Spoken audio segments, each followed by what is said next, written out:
Bună, dragilor, și bine ați venit la o nouă citire. Dacă titlul te-a atras, înseamnă că ai aici cu siguranță un mesaj pentru tine. Îți mulțumesc pentru că mă urmărești, îți mulțumesc pentru că mi ești alături. Dacă vrei și tu astfel de citire, te invit oricând cu drag doar pe aplicația de tarot și astrologie Cristina Zurba, disponibilă atât pe iPhone cât și pe Android. Hai să vedem așadar mesaje pentru următoarele 24 de ore din momentul în care tu vezi această citire. La baza pachetului avem 9 de cupe, asul de spade. Uite, o bucurie pentru tine. Este un moment în care ai luat o hotărâre care ți-a adus bucurie. De asemenea, văd eu aici noi reguli, noi idei, noi informații care au apărut, da? Și care ți aduc o stare de împlinire. Unii poate chiar sunteți într-o perioadă în care sunteți foarte hotărâți să luați decizii pentru bucuria voastră.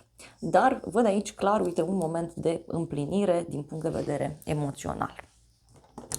Hai să vedem în plan personal. Uite, avem pajul de cupe. În plan personal văd aici că ai foarte multă creativitate. Posibil să ai o perioadă în care cel copil interior din tine ușor se așează, ușor se simte bine. De asemenea, văd aici pentru unii o conexiune cu o persoană mai tânără. Este o persoană sensibilă, creativă, este o persoană foarte sinceră. Următorul mesaj, 5-ul de bâte. Ei, aici în plan personal să știți că apare o oarecare agitație, da? Apare o oarecare ceartă în plan personal. Tot aici, bineînțeles, văd și o conexiune pe care o poți avea cu membrii familiei. Este o conexiune ceva mai agitată. Pentru unii fie este vorba despre gelozie, fie este vorba despre niște teritorii care trebuie foarte bine stabilite. Da, mai văd aici și două persoane diferite. Hai să vedem. Pajul de cupe. Pentru unii poate să însemne și o invitație pe care ați primit-o. Pajul de cupe a venit cu asul de bâte, deci foarte multă pasiune aici, în plan personal. De asemenea, văd aici un nou început pentru tine, un nou mod de a acționa. Poate chiar foarte multă inspirație pe care o ai, dar și o poftă foarte mare de viață. În unele cazuri simt aici energia unei persoane noi, dar în alte cazuri e ca și cum ai avut o revelație și începi să vezi viața diferit, începi să te bucuri de fiecare lucru mărunt a vieții tale. În unele cazuri poate chiar o problemă personală începe să-și găsească rezolvarea. Uite, avem regina de cupe, o legătură cu o zodie de apă, rac, scorpion sau pești. În plan personal, este clar că această femeie are un rol important, este o persoană răbdătoare, iubitoare, o persoană care, știu eu, îți poate fi alături în orice moment. Mai vreau un mesaj. Ce e cu 5-ul de bâte? Ei, avem așa, cavalerul de cupe, 5 de cupe. Cineva aici are o părere de rău pentru ceva ce a făcut în trecut sau cineva are o părere de rău în legătură cu niște activități din acestea, mai puțin la locul lor, ca și cum cineva regretă, da? Că a făcut o scenă de gelozie sau cineva regretă faptul că s-a uitat și în alte direcții, da? Faptul că nu a fost fidel sau fidelă. Avem îndrăgostiți și 3-ul de bâte, deci aveți aici o persoană care e ceva mai imatură. 6 de cupe, da? Deci uite, e cineva din trecutul tău care revine aici. În unele cazuri simt aici și o conexiune foarte puternică cu un suflet pereche. Este o persoană cu care tu rezonezi din punct de vedere emoțional. Uite, totuși este un împărat, da? Un împărat care ascunde niște secrete. Mai vreau un mesaj.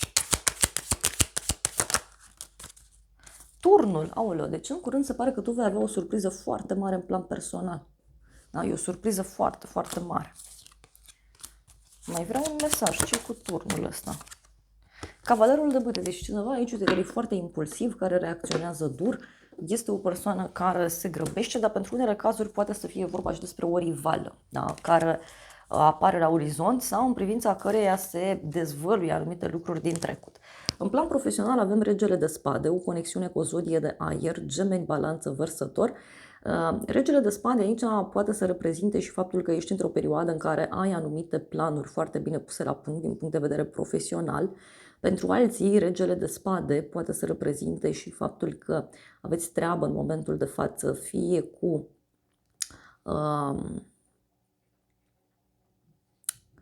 fie cu instituții publice, fie cu acte.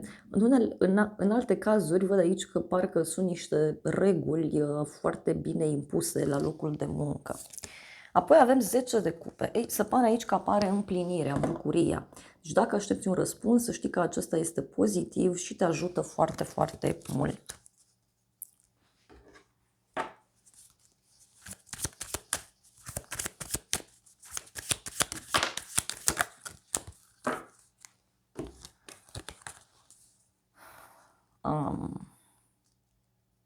Și mai avem 9 de monede, regina de spade. Eu cred că e un moment în care tu îți stabilești foarte, foarte bine prioritățile, da? Din punct de vedere profesional. Unii poate auziți o veste legată de bani, unii poate ați primit o veste cum că trebuie să dați niște bani sau vă faceți niște planuri pe partea aceasta financiară. Dar eu văd foarte multă hotărâre, foarte multă analiză. Ia să vedem 10 de cupe ce spune. Doiul de spade. Se pare că această bucurie te lasă oarecum fără cuvinte. Unii văd aici că e ca și cum aveți o întâlnire, da, la locul de muncă. Poate e o mică petrecere, poate se decid niște lucruri. Mai vreau un mesaj. 6 de bâte. Uite, o bucurie pentru tine în plan profesional. Deci aici parcă apare o victorie, o bucurie, dar în privința căreia nu știu, că și cum nu te bucuri sau e ceva ce nu îți aduce foarte multă liniște. Uite, avem 10 de spade, deci uite, are legătură cu un sfârșit. Da? Are legătură cu un sfârșit care se produce aici. Uite, e un sfârșit cu foarte multă bucurie, că și cum, nu știu, termini un proiect într-o notă pozitivă. Sau primești un răspuns favorabil, dar care, știu eu, parcă nici nu mai are valoare. Că și cum zici, uite, nici nu mai contează, da, bucuria, nici nu mai contează succesul. Mai vreau un mesaj. 8 de bâte și luna. Ei, aici puteți să auziți și niște bârfe, da? Sau unii dintre voi posibil să vă dați seama de intențiile mai puțin plăcute ale unei persoane. Mai văd și o legătură cu zodia pești. Ok, surpriza, marele preot 6 de cupe, wow, o legătură cu zodia taur. Surpriza, dragilor, aici are legătură cu o discuție foarte serioasă privind o colaborare, privind un proiect, privind chiar ideea aceasta de relație stabilă, relație serioasă, pentru că marele preot de multe ori înseamnă și căsătorie într-un astfel de context, mai ales cu 6 de cupe. Surpriza poate avea legătură și cu un părinte, da? Sau o persoană din jurul tău pe care o respecti foarte, foarte mult. E cineva care este ca un profesor, ca un mentor.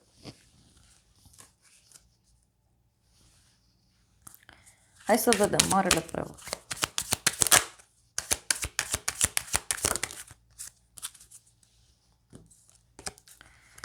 Cinciul de bâte, 3 de bâte.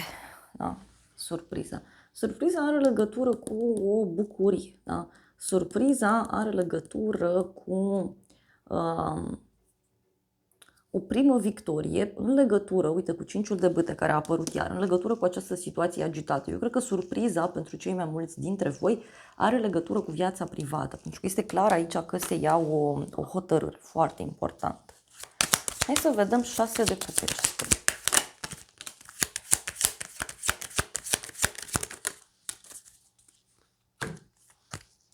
Și avem așa, regele de spade, 4 de monede și marele preot, din nou. Surpriza, repet, are legătură cu o parte masculină, foarte hotărâtă, foarte sigură pe ea, în legătură cu un proiect, în legătură cu o prietenie, poate are legătură pentru unii chiar cu ideea de relație serioasă, pentru că văd aici clar energia unui om care știe ce vrea, care are niște planuri bine puse la punct. În unele cazuri simt aici că e ca și cum viața privată se întrepătrunde cu cea profesională pentru unii dintre voi. Deci cineva care profită de o anumită poziție în care se află. Doiul de cupe, surpriza are legătură cu acest om care e foarte, foarte hotărât cu doiul de cupe. Foarte hotărât. Bun. Hai să vedem ce zice acest tarot. Și avem așa, o călătorie, o călătorie și cartea căsătoriei. Ei, surpriza are legătură fie cu cineva de la drum care vine către tine, fie surpriza are legătură chiar cu o călătorie pe care cineva ți-o propune.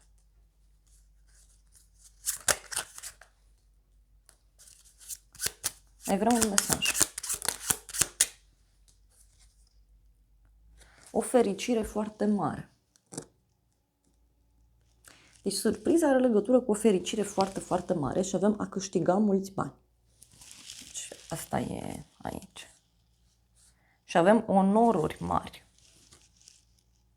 Ei, pentru unii, repet, surpriza poate avea legătură chiar și cu o revelație pe care o aveți, dar și cu acest om care vă poate propune ceva extraordinar de frumos. Vreau un mesaj din acest oracol. Wow! Și avem așa. Oracolul spune despre a-ți vindeca inima, a vindeca o inimă frântă, toxicitate și adicție, o relație abuzivă. Poate surpriza are legătură cu un personaj care dorește mereu să dețină controlul, poate are legătură și cu vindecarea acestei relații toxice. Fie că discutăm despre o prietenie, fie că discutăm despre o relație personală, deci o relație din familie. Hai să vedem ce zice acest oracol, foarte drag mie. Hai să vedem.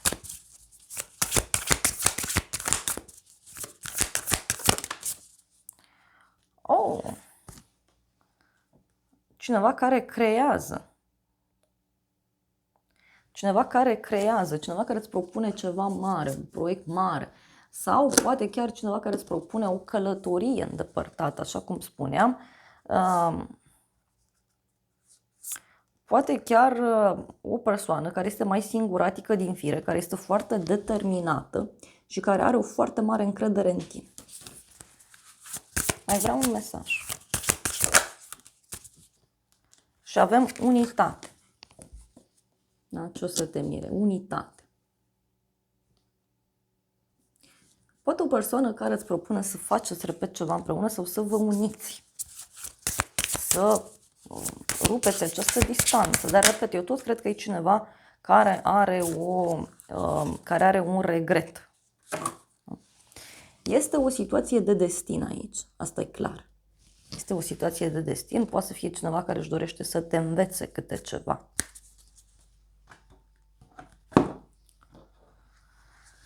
Hai să vedem ce zice acest oracol.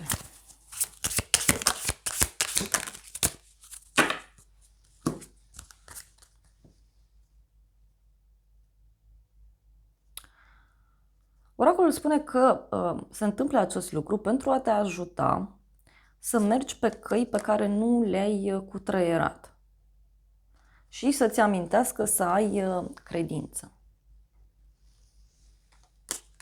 Deci pentru unii poate să fie ceva cu totul și cu totul nou,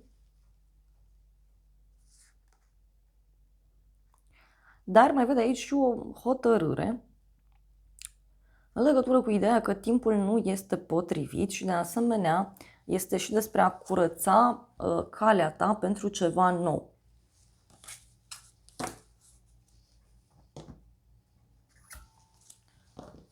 Hai să vedem Keeper-ul ce spune. Ei, surpriza are legătură, uite, cu cineva care încearcă să te curteze, încearcă să se apropie de tine, încearcă să-ți dea vești bune. Și avem mesaje. Da? Deci e ceva legat și de ideea de mesaje. E ceva legat și de o veste care ține de o activitate comună, fie o activitate personală, fie este vorba despre o activitate profesională. Dar e clar aici că cineva te va surprinde cu un anumit gest pe care îl va face. Și uite, sunt niște bani care vin pe neașteptate și e ceva ce te îngrijorează sau te surprinde. Hai să vedem concret, da? Ce va face persoana asta. Wow, avem o schimbare bruscă, o însănătoșire bruscă, o îmbogățire bruscă și avem călătorie. Surpriza, repet, are legătură cu o călătorie pe care persoana aceasta ți-o propune sau poate omul ăsta e de la drum. Poate în unele cazuri discutăm aici despre niște bani care vin din depărtare.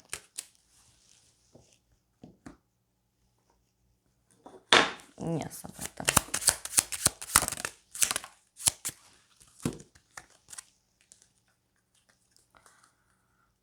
Mă simt vinovat pentru că nu am spus ceea ce tu doreai să auzi.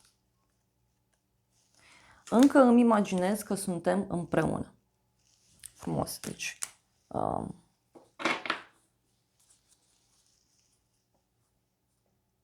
Îmi este frică să te las să vezi cine sunt cu adevărat. E cineva care parcă ar avea nevoie de o siguranță din partea ta. Așa simt eu să transmit. Hai să vedem în încheiere frunzele de ceai, ce părere au.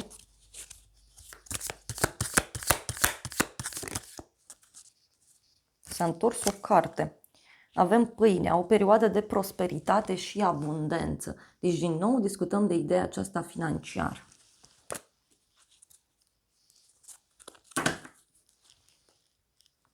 Și avem pana. Cineva pe care tu îl știi nu este, este dependent și nu este sincer. Da? Deci cineva poate să fie prins undeva.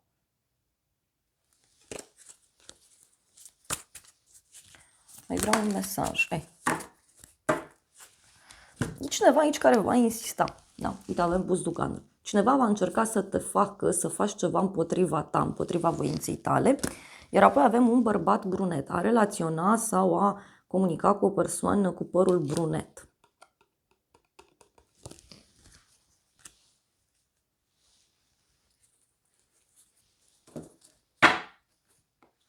Deci e vorba de un bărbat brunet care va insista aici să faci ceva contra voinței tale. Și avem cineva încearcă să intervină între tine și un prieten sau între tine și ceva ce tu îți dorești. Da? Uite, și vei primi complimente. Uite, avem buchetul și avem inelul. O căsătorie va avea loc sau o întâlnire romantică sau de afaceri. Deci e cineva aici care va insista cu toate forțele să faceți ceva. Da. Dragilor, acestea au fost previziunile de această dată. Eu vă mulțumesc pentru prezență, vă îmbrățișez cu drag, sper din suflet să vă fie de folos informațiile și să ne revedem cu bine și data viitoare. Eu vă doresc să aveți parte de o zi sau de o seară cât mai frumoasă.